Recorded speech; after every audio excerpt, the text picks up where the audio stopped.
Hi, everybody, and welcome back to Elle and Felix talking about pole stuff. We love it. All right, we've got a list of questions here that we want to work through, and I think they're going to be quite interesting for veteran pole dancers and also polers who've maybe never or haven't pole danced for very long. So I'm going to ask you, what was your first experience with pole dancing and what drew you to it? So I started pole because some of the mums from school were going. So I was a mum of three. My newest baby was 8 months old when I started, and some of the mums said, "Oh, there's this new thing called pole dancing. It's a great way to get fit and lose weight." And I just had my third baby, so I was just like, literally, that's all you needed to say to me. I can get fit and lose the baby weight. So I went with a group of mums from school. I found it actually really hard when I very first started, and I wasn't going to keep going. And then after, there were 6 week terms back then, and then after the 6 weeks, one of the mums said to me, "Oh, just come and do another term, come and do another term." And I thought, "Oh, I'll do it because your friend harasses you to do it." So I was like, "Okay, let's do it." So I did another term, and I went upside down in that term, and I was like, "This is really cool." And then that was I stayed after that. So the same question to you: what made you Oh, start? do you know what is funny? Because it's a little bit similar to you in that I wasn't going to do pole dancing at all. My background is in ballet, so classical ballet, and I think I was a little bit snobbish. My mum and my sister went to a pole dancing class, and I was of the ilk of people that said, "Ew, that's just for strippers. That's not for me. I'm too fancy."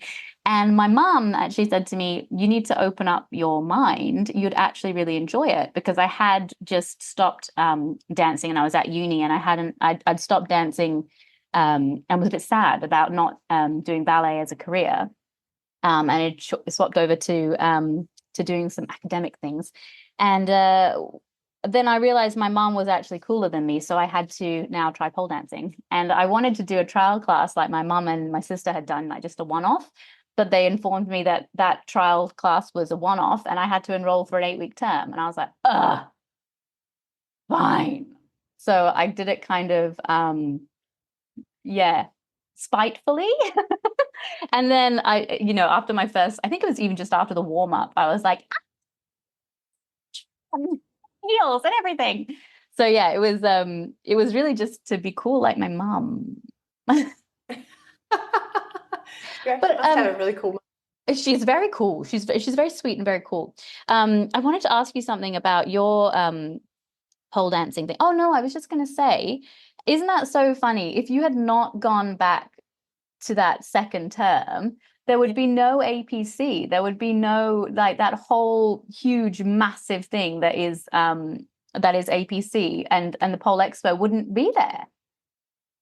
Yeah, and I was the same as you when I first started as well. I was like, "Oh, I'm a mum of three. My children go to private schools, and is this like dancing, or what kind of dancing is this?" And then my friends were saying, "No, it's literally just a fitness class. Just try it." And I think because I did have some, like, I danced my whole life, and I did a bit of Yeah. gymnastics, gymnastic coach, and I think because I had a little bit of that, and there was nothing. You can't dance when you get older, really. I think back then there wasn't anyway. Now there's a little bit. You can find heels classes and all that sort of thing now. But back then there was nothing for adults like for us to dance once we'd finished as children. And then I was like, "Oh, well, maybe I'll try it because of this." But I was still like, "Oh, I'm not sure," because of the judgment that you were going to get just from Yeah. doing fitness. And I And definitely back got. then, sorry, I interrupted you.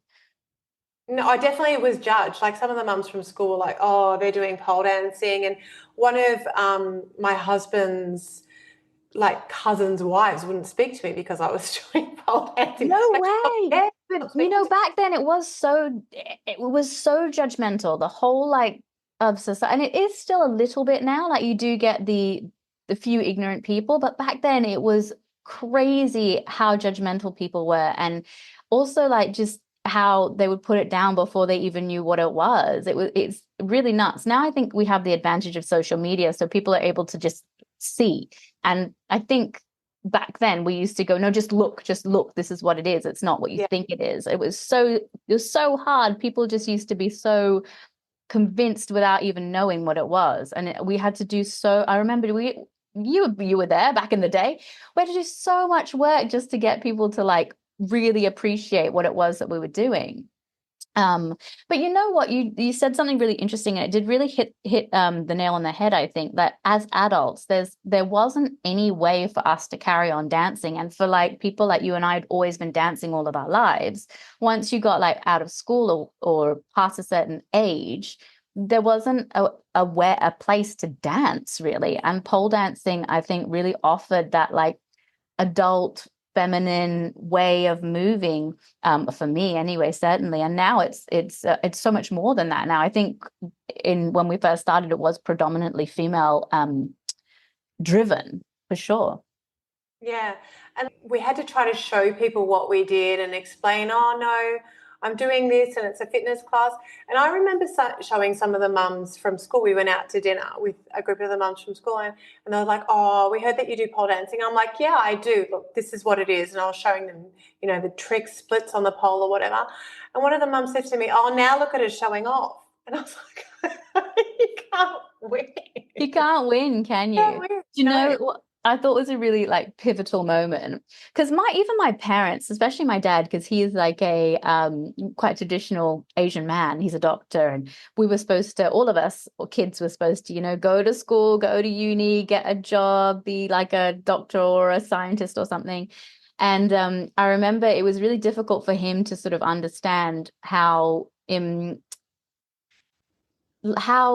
socially acceptable pole dancing was going to become, and how I could actually make a career out of it. It was only sort of much later in my career, I think even when I was at Cirque du Soleil, that he started to come around to it. He still thought it was my hobby job. And somebody else had, in the hospital, he's a doctor, had said to him, oh, you've got to have a look at this. This is so cool. It's amazing what these people can do. Look at this girl, she's pole dancing. And it was a YouTube video of me.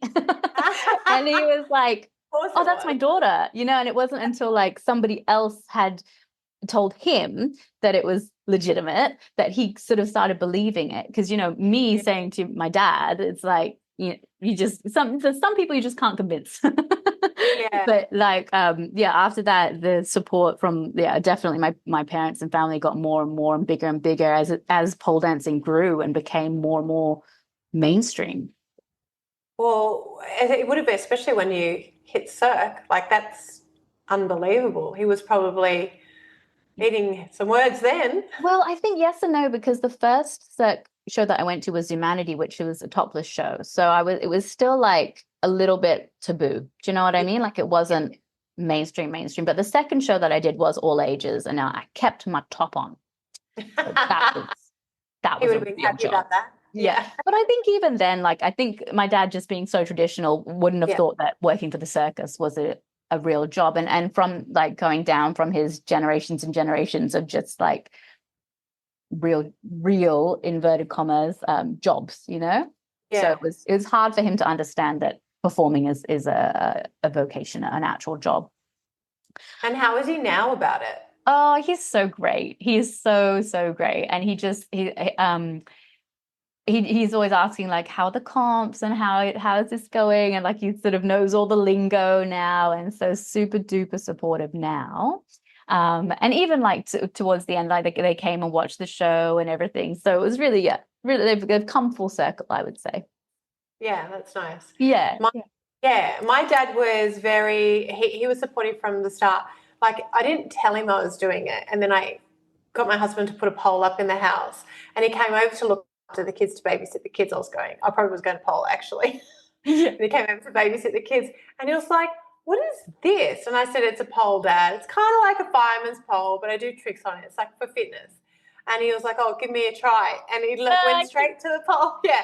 And he tried to pull himself up on it, and he kind of got his feet up, and he was like, this is excellent. You're going to be so strong. Keep going. Bless.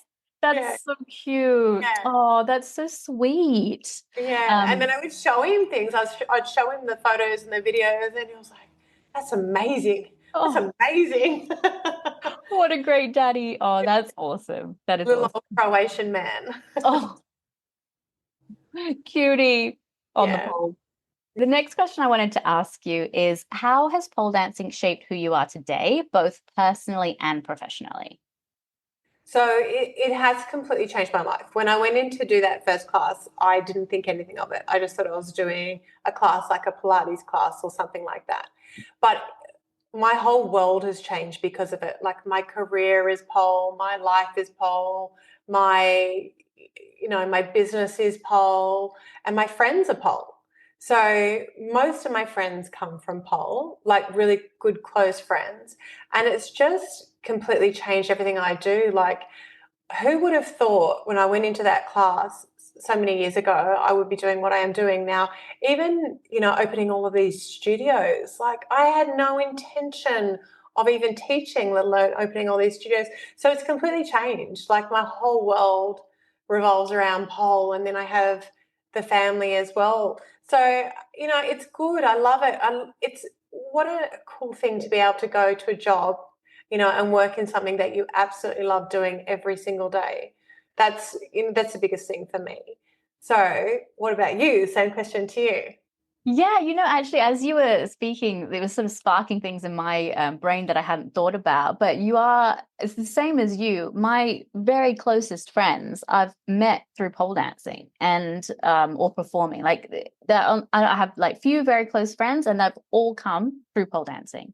I certainly, when I was younger, I wanted to be a dancer. So I wanted to perform, but I wanted to be in a ballet company. So in that role, you perform, you do what you're told, it's a very followy sort of a career path, unless you go into like the sort of more professional side of the theater management and running and stage tech. And I wasn't really interested in that. I just wanted to dance until my legs fell off, and maybe choreograph. I hadn't really planned it out, but so I find myself more like in a more of a leadership role now, which I'm sure you do as well, where you're guiding people not only in pole dancing, but like all of these interpersonal connections and relationships and managing employees, which is something that I thought I would never do. And then on the small business side, which is something that I didn't think I'd ever be in, sort of learning this whole skill set of running a business and just the whole thing, the whole business side of pole dancing. I really didn't think I'd ever do that in my lifetime. So I've learned all of these skills that at first I was pole dancing itself came quite easily to me because of all of the dance training that I'd had. But the other side of it, like the business side, was so hard and so foreign for me. So I really am like almost more proud of the behind the scenes stuff on the business side than I am of the on-stage stuff of the pole, just because it was such a personal challenge for me. So yeah, I think it's really broadened who I am as a person, not just a performer dancer, but also this other side of me that I didn't know was going to be there. Yeah. And also like getting skills that you never thought you'd be able to have. Like you said, managing people and, running the financial side of the business. And even when you're putting a studio together, like the styling of the studio, getting the signage, getting the rigger in to build it, like the carpenters, all that sort of stuff. Like who would even think we could do that? You have to wear so many hats as a pole studio owner. Like you have to be project manager, you have to be painter, you have to be you have to be budget. You have to do like literally do everything. And it's like it's so hard, but it's also, I mean, I guess we love it because we keep doing it. Yeah. And we've done it for so many years. So Yeah, yeah, exactly. And I think you learn as you go, don't you? You sort of like, oh, okay, well, I did that last time and it wasn't so great, so I'm going to do it this way this time, or I did it yeah. that and it was awesome, so I'm going to do that again. And yeah, it's definitely enlightening, I think. What is your favorite thing about teaching or mentoring in pole dance?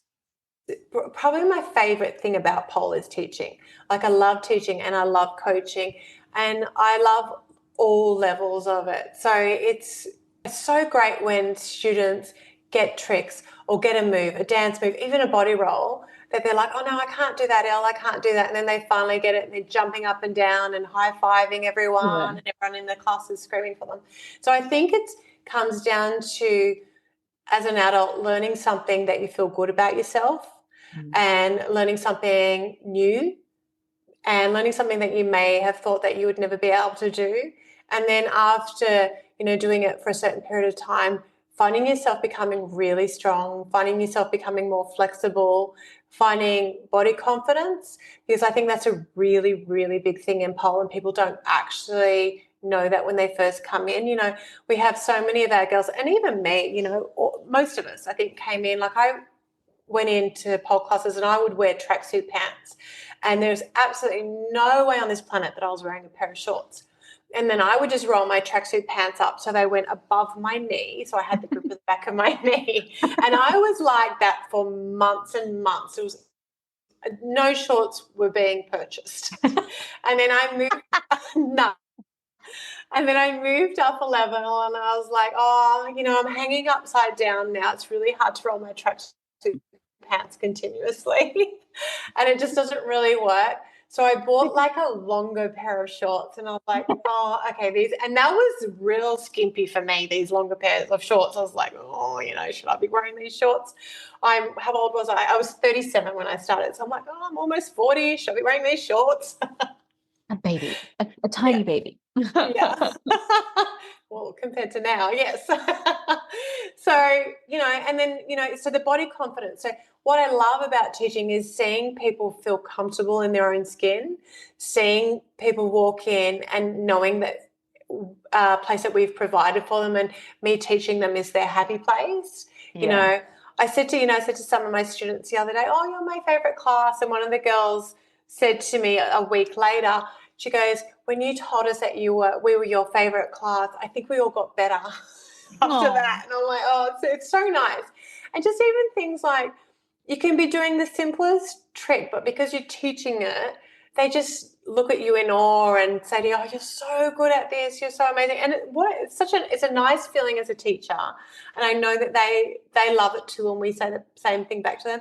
So being in a space and an environment where you're learning, you're getting stronger, you're getting more flexible, you're getting more fit, and you're making all these friends and having so much fun, just teaching in that environment, I love it. And I love yeah. coaching too. So the other thing I do love doing is coaching.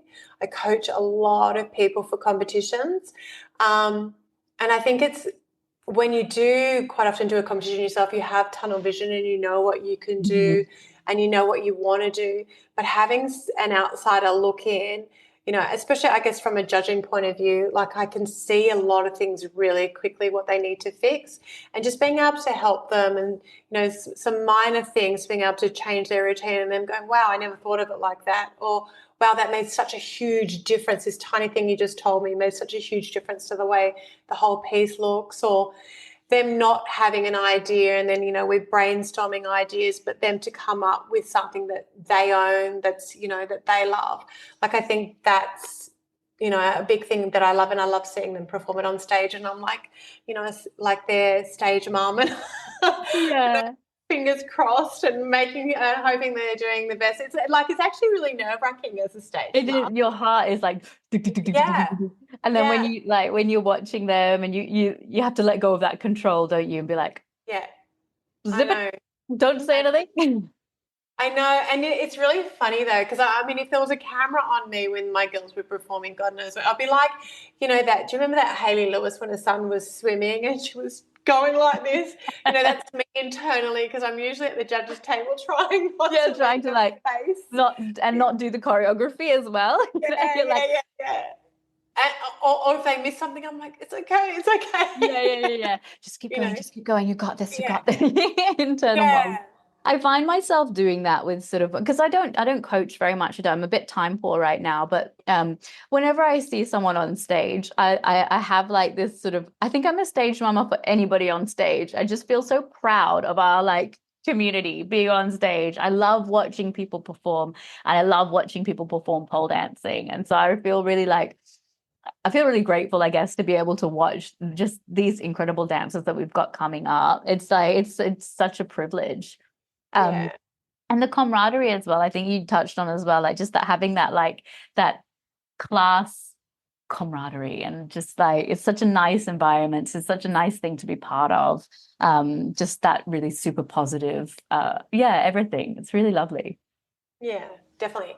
So where do you get your inspiration for choreography and your routines? I think first, usually it comes from the music. Like I'll usually be either moved emotionally, or I'm a very visual person, so I'll hear a piece of music and I'll see the movement happening or the shape of the routine, or like, oh, this is a really great song because it's got this huge dynamic bit here where you can go up the pole. Like I can sort of see maybe not the whole choreography, but the shape of the routine, and how I'd use it with dance. So for me, it's usually the music first, but sometimes it's costume. Sometimes I have like a costume in mind, and then I usually make all my own costumes. So I like will create it, and then I'll have to find something that matches it. And it's actually harder to do it that way, because sometimes you just can't find the right music to match this costume that you've made. So yeah, I think it's visual. It's either the music comes first, and then I'll see some movement or some sort of, oh, this combo would go really well there, or it'll be the costume that inspires me. I'm like, oh yeah, I can do this. Very rarely I get the theme first. I know a lot of Yeah, people get the theme first and then they work back from that, or work forward essentially from that. But I sort of get the theme last most of the time. yeah.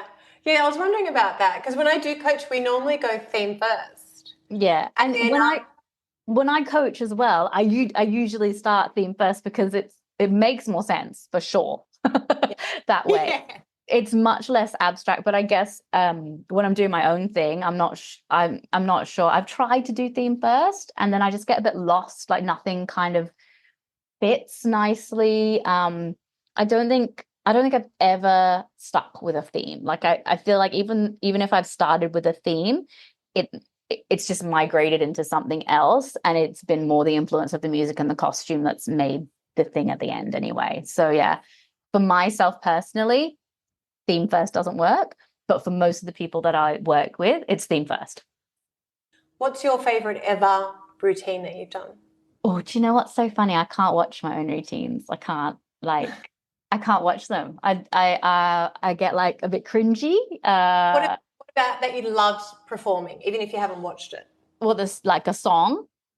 Yeah, or the actual routine that you did, like, was it Um, competition or a performance, or what was your uh, favorite? so I guess probably my favorite performance would be with Cirque, just because of the production value. I don't necessarily think that it was like my greatest in terms of artistry or like musical interpretation or anything like that, because it was a little bit like limited because the theme was already chosen for me and the character was already chosen for me, and the character was kind of like angry and intense and mean, and that's not really how I pole dance. So I think that like artistically not my favorite, but in terms of the production, because it's, you know, the budget was huge and the pole came out of the ground and situated itself, and I was on a travelator as I was coming towards the pole. So all of these like massive production things made what the Michael Jackson show that I did was probably my favorite in terms of big performance. And there was like dancers, like professional dancers all around me, and it was really cool. But yeah, not my favorite artistically. I think, to be honest, my favorite like performances that I do are the ones like in studio, where you just have your studio like members, and it's very intimate, and just those really like intimate small performances. They're probably my favorite to do. Yeah, because everyone's so excited to see you, and then Exactly. And also, you know, everybody yeah, personally, you know, like it's a bit different to performing to 30,000 people that you don't know and you'll never see again, most probably. So it's more, I guess, emotionally engaging for you when you know the audience, and like also because these people like support you in so many ways. Like they're your fans, they're your clients, they support you financially. Like there's something that's very special about that, I think, for giving back to that community. Yeah. So was there 30,000 people in the audience? Yeah. Is it 30,000? Yeah. Insane. What a When you cool look thing to out, do. like, because they were in arenas like basketball arenas, and the big ones were like we took some of it with the stage, so it wasn't a full arena, but it was like the big ones were 30,000 people, and some of them were sold out. Like it was massive. The visual, I can't explain it. The visual of like being on a pole, and I remember thinking specifically so many different times, remember this moment. It does like Yeah. you I reached my sort of pinnacle there, like in Madison Square Gardens in New York. I was like, where do you go from here? Like, Yeah. where do you go from here? It's such a cool experience. But I like made a conscious effort to be grateful and to take in that moment, because like I don't think I'll ever be there again. And I knew that at the time. I'm like, this is a once in a lifetime opportunity for you. Like, take it in.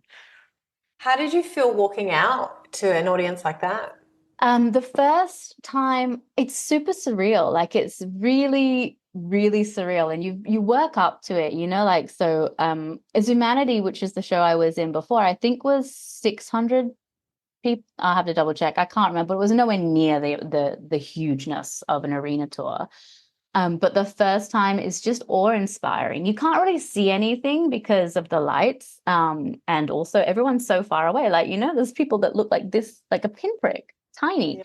And it's dark. So you just see these sort of like flashes of phones and this vastness. It's very, very I would say cathartic. It's really cathartic. You just like, wow, there is so much space. And as a soloist, like I was the soloist, the pole dancing soloist, everybody's looking at you. It's really, I would it's not as I would say probably competing is more nerve-wracking, because there's that extra pressure of being judged. But when you're the only pole performer in the whole show, and you're the only one doing those moves, there's less pressure, I think, to be.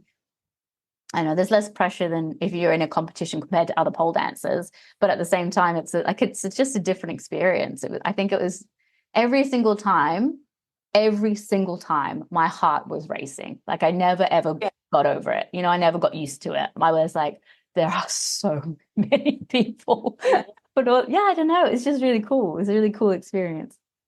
Did you ever think that you would mess up, or you just go, no, I've got this, and you knew that you're going to do Um, perfectly? I think I had enough experience at that stage to know how to recover from most mess ups. Like, I didn't fall out of anything ever badly on stage. The only bad thing that ever happened on stage was my costume shifted and I flashed 30,000 people Oops. in the spatchcock. So there was absolutely nothing you could Oh do. no. Like you can't move your hands to Yeah. readjust. So. And it was my bottoms. It was not my top. Oh, fun. Yeah. Yeah. I'll leave that with your imagination to figure that one out. Yeah, But wow. yeah, so that was the sort of worst thing that happened on stage. The other worst thing that happened on stage was when we were in Mexico, the whole cast got food poisoning and Oh, everybody was pooping in their pants. And so oh, no. poor wardrobe had to deal with it, right? Because wardrobe does all of your laundry, right? So every single piece of costume, including your undergarments, gets washed by wardrobe. And so our wardrobe, almost the entire cast, I think, pooped themselves. And the smell backstage was atrocious. Everybody was either like, yeah, it was so bad. I was underneath the stage at the end. I would go down. Like at the beginning, I'd come up in a different area, but after I went down underneath, I was like, whoa, it is stanky back here. My God. So they didn't make it to the bathroom, or they were just, it was coming out and they had to Well, be on stage. if you're dancing that intensely, like, because the dancers were like, they were full on, they were dancing the whole show. Like, there's nothing they could do. It wasn't maybe not like a full pants full, but like even just a little leak throughout the whole show. Can you imagine? Oh my God, so bad. Did But you yeah, poop as well? I did, yeah. Yeah. Because your costume wouldn't have been big. No, it's not. It was, I mean, like not like a full turd, but like a little skid mark was there. Yeah, wow, that's actually gross. So gross, right? Like you don't think about these things. It's not glamorous all the Yeah. time. What would have been your best moment on stage? Mm, I think possibly I had a really bad injury, and I think coming back from that injury was the best. Also, the final show of Humanity, when I knew I was leaving, was probably the most touching moment I've had on stage because me and the my very good friend Brandon and partner who I was dancing with, we just locked eyes and immediately started crying and then had to like not look at each other for the whole thing because every time we looked at each other we'd start crying again. So that was like a really, I think, special moment. It's very easy for all of the when you do the same show, it becomes like 9 till 5, right? You do the same show over and over again. So it can become a little bit like white noise, like it's all just kind of blends into one. So there are like just a few moments that really stand out, and that was one of the moments for me that I remember very clearly. The very first time I came up for working for Cirque du Soleil, I came up on a like an elevator, like a stage elevator, and I remember that moment of pure terror. I had complete imposter syndrome. I didn't know what I was like. I was like, I'm not supposed to be here. um I don't think I could do this, and then I did it and it was fine. But so the very first one and the very last one I remember. So yeah, those are the special ones. So like not so much what you do on stage, but sort of what it means to you off the stage. Yeah. Is there any video footage of these performances, or was it not allowed back then? It wasn't allowed back then. Unofficially, Yeah. There may be. no. um I might have been given one, maybe, but I couldn't say. Definitely not on record. Okay. Um, Yeah. there is some footage of a version of the show because I did it live on the Conan O'Brien show, but it wasn't in the theater of Humanity. It was we went to LA and we filmed it there, so it's slightly different. Didn't have the stage cakes or anything, but there's a video of that. Um, and yeah, and there's another video of the Michael Jackson show somewhere in existence that I have seen that I shouldn't officially have seen. Wow. I wish they would release, something because I it's know. older now, like does it matter anymore? I don't I know. don't, yeah, they have all these like legal things things, blah, blah, blah. I'm not sure. I think you can apply to get the footage, I think, but you have to have like, I don't know, you have to get permission and blah, blah, blah, blah, blah, blah. So Yeah. I'm not sure about like private viewing. I don't even know if they keep it. I'm sure they would, but at the same time, I don't know anything. So it would be Yeah. in Canada, in headquarters, if it was in Montreal. That's where Yeah. it would. Wow. I would love to see that actually, because did you tour Australia as well, didn't you? Yeah, it came through Australia, but I had left the tour at that stage. So I wasn't on the final leg, which went through Australia. Um, and I think they went to Asia again. So I left after 4 years, I think, and it went on another maybe 6 months or 8 months. But it was kind of like going to the same places that we'd already been, and yeah, I was a bit done at that stage. Like I didn't want to live out of a suitcase anymore, and Yeah. we'd come through Australia, and I was like, oh, I actually feel like I want to stay here again now. Like I feel like when I left Perth, I was so ready to leave. I was just like, this place is too small for me. Like I want to spread my wings and fly. But then when I came back, I was like, oh, I want to be in one place. Like I want to be home again. Yeah, yeah. And Perth was your home because it's where you were previously, right? It was, yeah. I mean, I sort of have moved around a lot ever since I was maybe 14, maybe even younger. We just traveled a lot, and I didn't really settle anywhere until probably I came back off tour and stayed here in Perth. That's the most settled I've been in my life. Did you actually have a home when you were with Cirque, or did you just travel? You didn't need to Just rent travel. any. Yeah. No, yeah, because we were on the road uh all of the year apart from 2 weeks. We had 2 weeks break. It was for tax purposes, you're classified as a global non-citizen. So that Oh, means that, yeah, you work around the world in lots of different places, but you're not a citizen and you don't have a residence. wow. So Yeah. that's crazy. Yeah, it's nuts. Yeah. Yeah. Luckily, Cirque provided all the accountants because I don't, Yeah. it's such a bizarre way of existing, like for accounting reasons and tax Yeah. purposes. So yeah, they had a specific like team of accountants that would do our accounting for us and all because we were classified as global non-citizens, but we still had to do tax in every single country that we went to. Oh, of course. Yeah. Tax laws and Which, everything. yeah. But you wouldn't even had any belongings. Like you just Mm-mm. had clothes and that would be it, right?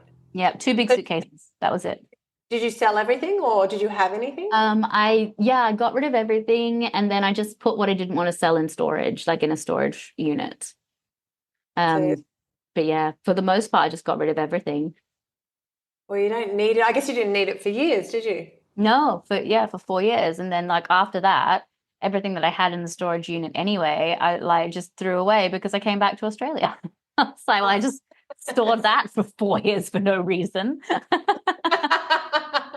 Money well spent. I know, because I didn't really know what I was doing after the Yeah. tour. I didn't have like a plan after that. So yeah, so then I came here. Do you think there's anything that you could do in your pole career now that would like maybe not equal, but come close to that sort of feeling or that sort of recognition?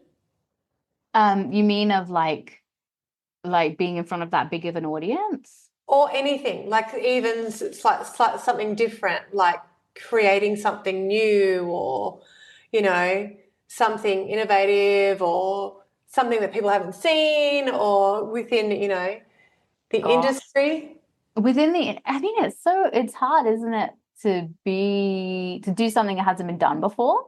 Yeah. Um, I don't know. And I guess the older I get, the more I don't want to say lazy, but like I'm a little bit more laid back than I was because I think when I first started pole dancing, I just had this drive, this really intense drive to force people to see it for what it was. Like I really hated the idea that people would think that this thing that I loved so much was sleazy and dirty and gross. Like I just had such a drive to convince everybody.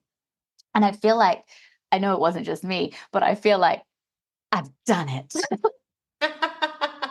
But I feel like it's definitely not just me. It's been like the whole pole community that's been Yeah. pushing and pushing it and pushing it for so many years. And I feel like now we're in a very different position to what we were. I'm not sure if I'd have if we were still in the same place, like super underground, if I'd still feel that like drive to keep pushing and try to be, I guess, seen, like really I wanted people to see me. Whereas now I'm like, look at this person doing an excellent thing over here and this person doing an excellent thing over here. Like there's lots of people doing the like hard grind and I'm having all these babies. So I guess I haven't really thought about I haven't really thought about being doing anything super innovative. I feel like I guess I'm on cruise control. Like I'm just keep going. Yeah. What But I think, about you? What do you think will be the next like big thing? for me, I definitely think it's this documentary coming out. Oh, So 100%. yeah, yeah. For the pole community, this like there's nothing like it. There's not been anything like it. I don't know if there will again, but what an opportunity. Like Yeah, what an exactly. And absolutely look at incredible. like what this exact thing has done for like cheer and like Yes. this is Yeah. what it is, Oh, it's yeah. it's really showing and giving pole dancing this platform for millions of people to see. Millions. Millions. And Yeah. I think that's huge. And that's a level that we haven't seen before, No. we just haven't. Yeah, I did actually when I first started the documentary process with the production company, the film company. I did say to them, it's funny that you said cheer, because I said to them, there's so much more to pole dancing, blah, blah, blah, like we always say.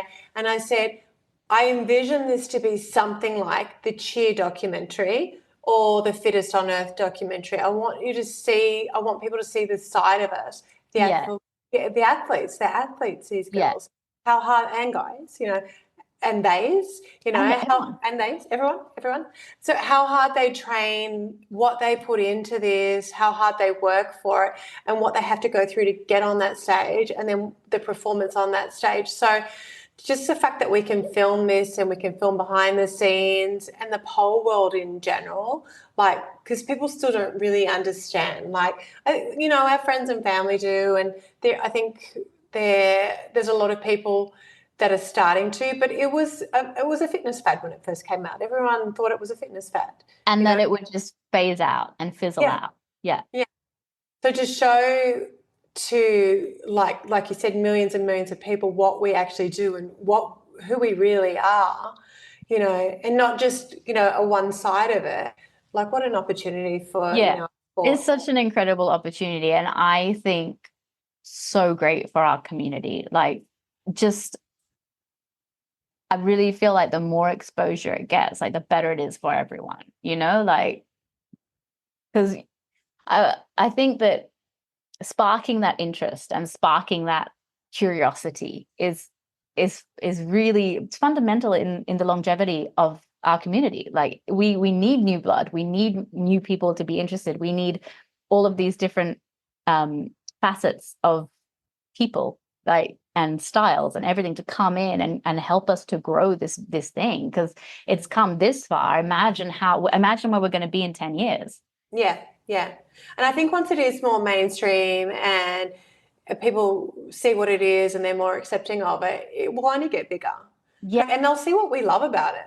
You know, Yes. people actually see what we love about it and how amazed, the things that, our athletes can do, because it's incredible, Yeah. what we can do. It's Yeah. absolutely incredible. And So, also crazy how much it's grown just in the last 20 yeah, years. Like how insane the amount of growth has been in this industry. yeah. I can't, like, Well, we've seen it grow. We've been there. You've we've been, been there. I know, right? And like even 4 years more than me, but we've been there.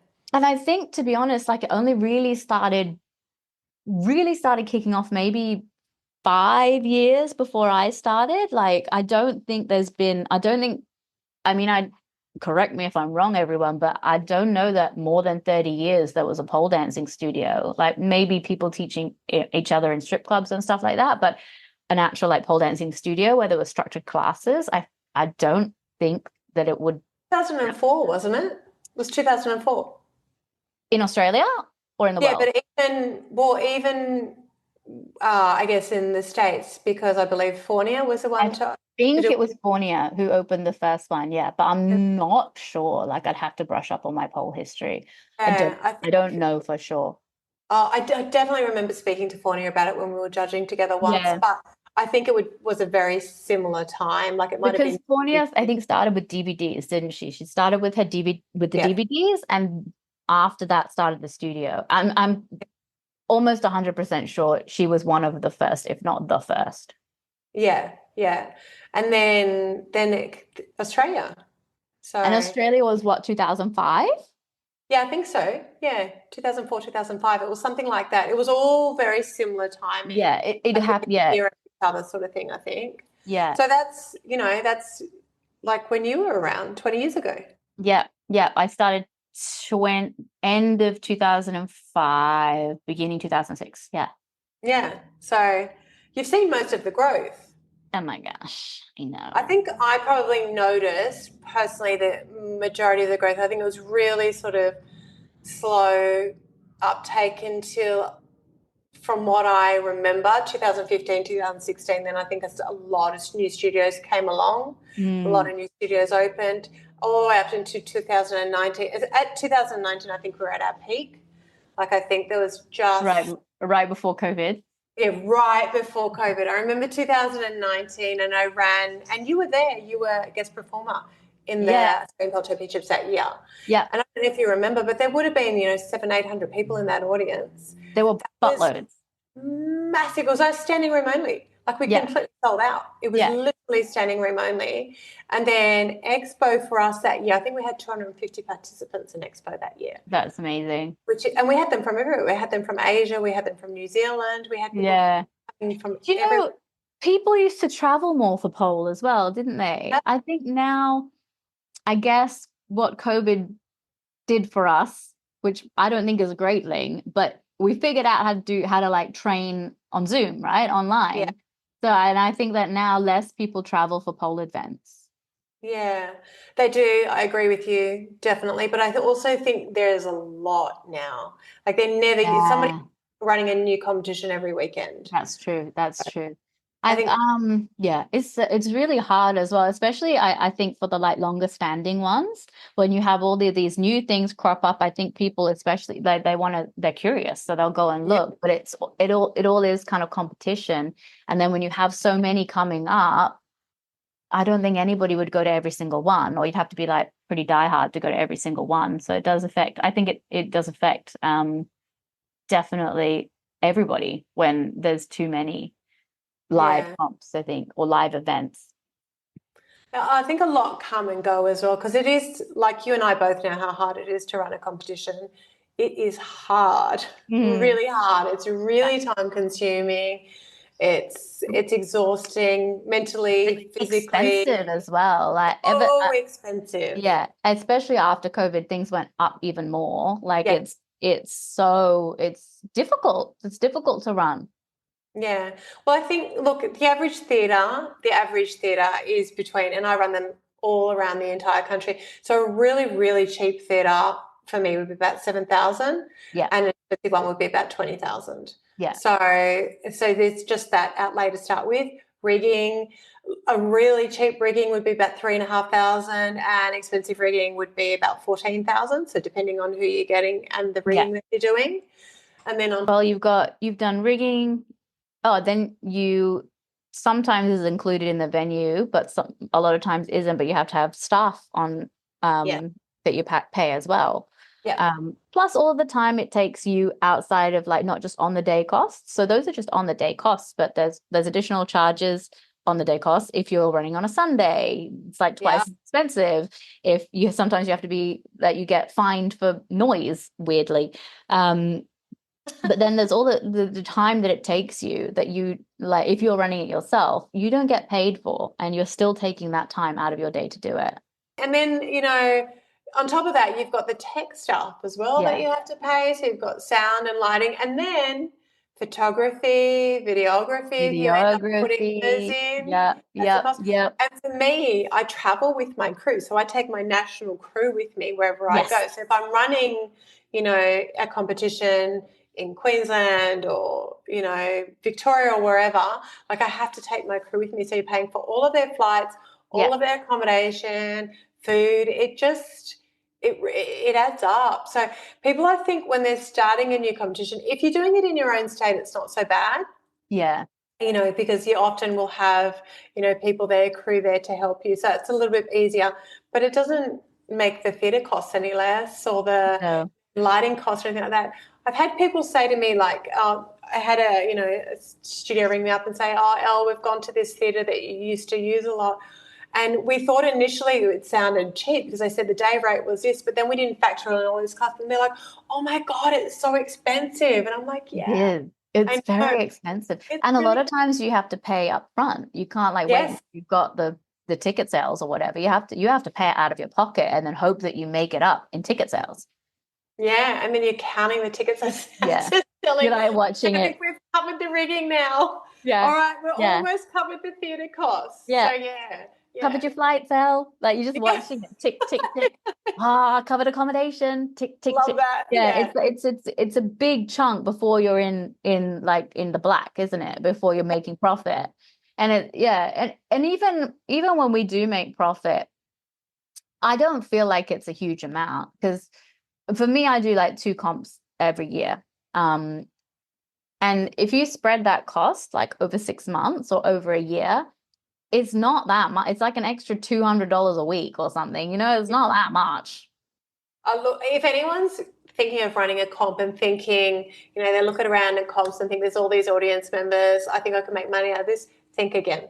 Yeah. Think again. Yeah. We Yeah. cannot make money out of it. Like I've been doing this for, and a lot of them, I don't just do one, Yeah, like in a exactly. year. You do a lot. And it isn't, it's not necessarily difficult to make ticket sales. Like if you have a community, you have a strong community, but it is so expensive that if you do make profit, it's not a huge amount. Like, and I think some people would like do a little calculation or like count how many people, and then they'll multiply that by the ticket fee and be like, oh my gosh, they've made like 20K tonight on one night. And that would be great if I was making $20,000 every single night, but I'm not. It's 1 or 2 nights, and I've already forked out like more than half of that on the event. Yeah. I've never, ever made 20K ever for the record. Me neither. Yeah. Like, nowhere near. No. I think, look, it is tough, and we definitely do it for the love. And look, I've run over 100 comps. Yeah, Over exactly. 100. But that's the thing. I'm like, sometimes it gets really stressful and I'm like, oh, why do I bother doing this? But then I'm like, I watch the show and I watch the people on stage. And I'm like, oh, it's this. Like, I love it. I love live performance. I love live pole. And I love giving people the opportunity to dance on a beautiful big stage, because it is such a different experience to doing it in the studio. And to be in comp as well, like learning the skill of competing it's super valuable, not only in your pole life, but then it transfers over to your other life as well. If you have confidence on stage, if you can get over a slip on stage, if you can overcome your nerves on stage, then you can certainly use that in other parts of your life as well. So it's not just like for pole clout. It's very enriching in all of your life. Yeah, I agree. I mean, I love that side of it, and I love the side when the competitors are just like, they're so thankful, and they're just like, thank you actually for giving us this opportunity, and working so hard, and we appreciate you. I love that side of it, but I love putting our sport and giving them the opportunity to show that to everyone, but on a big stage. Like, what a cool thing to be able to give them, and the fact that we can do that. I love watching them too. Like, I think they're incredible. I'm in awe of most of our competitors, and just how hard they train and what they do. They should have a stage to show it on. Yes, I agree. They should, and that's what we give them. Yeah, people should be watching them. That's why we spend all the money buying the theatres or renting the theatres. Well, maybe if we bought one, we'd save some money. We probably would in the long run, to be fair. In the long run, definitely. We should you know what we need to do is get on that lottery money. Get sponsored and get like a state funded something thing. We do need funding. Yeah, look, I brought that up in the documentary actually when I was speaking to the production company. I said, we need funding. Like, we need sponsorship. We need people to, get behind this sport. What a fantastic sport, it is to, like, mentally, physically.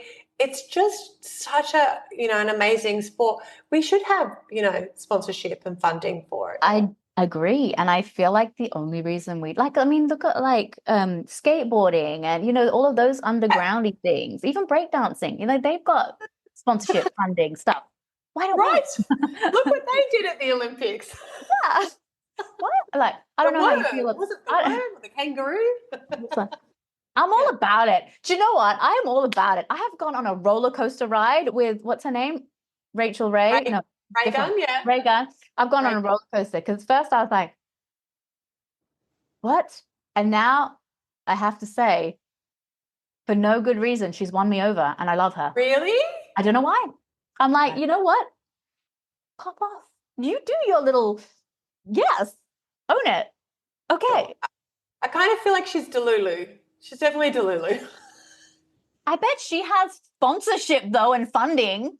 Oh, she would be cleaning up. She would be cleaning. So good on her. I can signing do up. a spatchcock. Where's my funding? I know. Maybe it's coming. Maybe it's coming. Can I be sponsored by Nando's Chicken? Because that's where I got Yeah. the name from. I mean, how much chicken can you eat?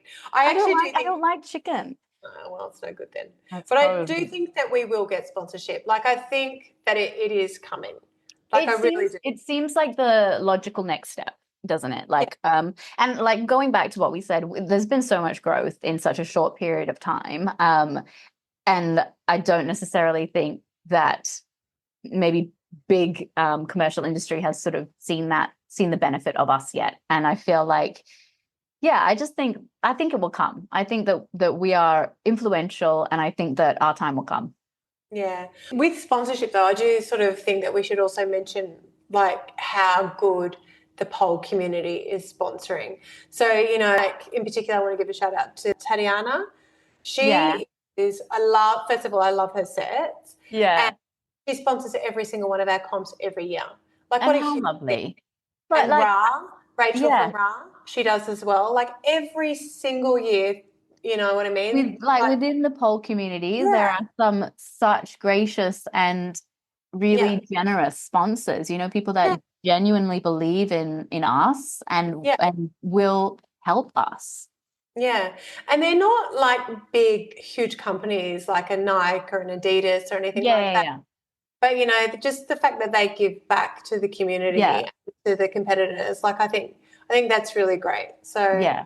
we have that. Definitely worth mentioning. Yeah, that exactly. That we have like within our community, we've got those people that do believe in us, that know how capable and how wonderful these people and these dancers are, and want to be part of it and want to, yeah, help to grow. Yeah. We put a lot of time and a lot of effort into the sponsorship as well, trying to get our competitors everything we can. So when they do come on board, or when people just reach out to us as Yeah. well, like, we And love you. Thank you. yeah, thank you. It's Thank it's difficult as well. I don't know about you, but in particularly in the time after COVID, I found it virtually impossible to get sponsors, and that was just in the little WA, like Western you. Australia competitions. It was so difficult to get any sort of sponsorship. Like it was really hard. Now I feel like it's getting not easier, but there is more availability. People have either like they have product or they can afford to give discounts, so they have the stuff to give. But I feel like for a long time after COVID, or maybe not a long time, but in that period after COVID, I felt like it was really hard to find anybody who was willing to like help. Help. Yeah. Yeah, yeah. Yeah, I agree with you. And I think, the sponsorship comes and goes as well. Like, we have our core ones that are fantastic. Yeah, Even Xpol, shout out to them. Like, Xpol's always been from the inception of APC, Xpol's. yeah, So, that's really appreciated. But we do get sometimes sponsorship, and I don't know how you feel about this, but with the vouchers.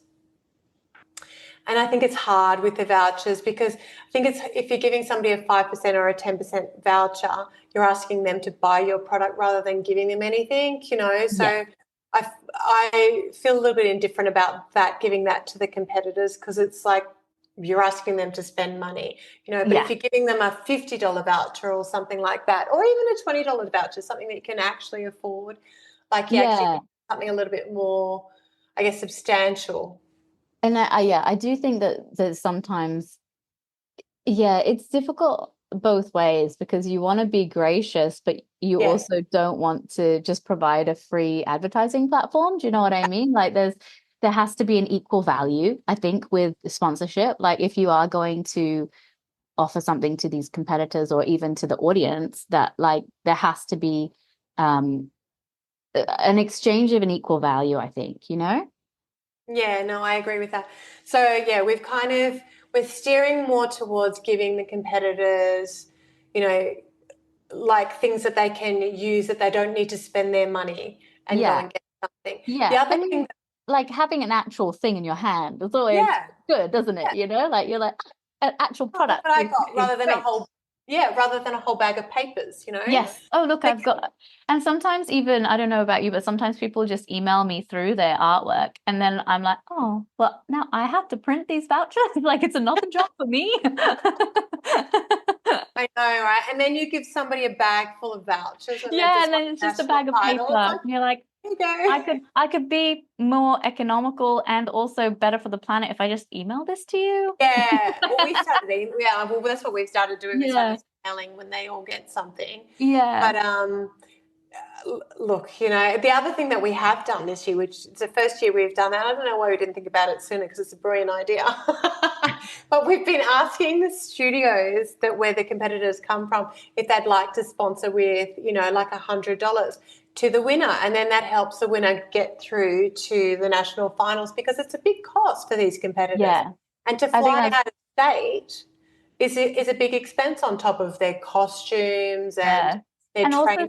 it's such a beautiful way for the studios. It's affordable for studios, but it's also Yep. such a great way for them to give back because like if there is a few studios, then that could be the airfare or airfare and accommodation. I think that's genuinely like a really lovely way for studios to show support for their dancers, but also their community and to make it easier for that winner to go across.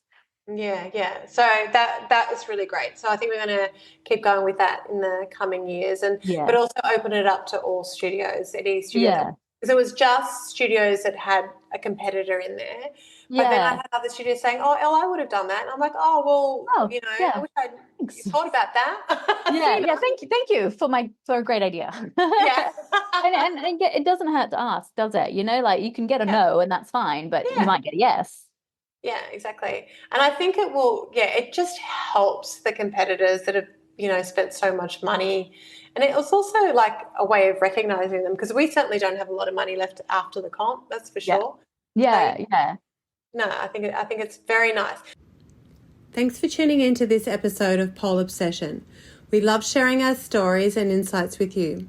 Don't forget to subscribe, leave a review and follow us on our social media platforms. You can find Felix at The Real Felix Kane on Instagram and you can find Elizabeth on Aerial Pole on Instagram.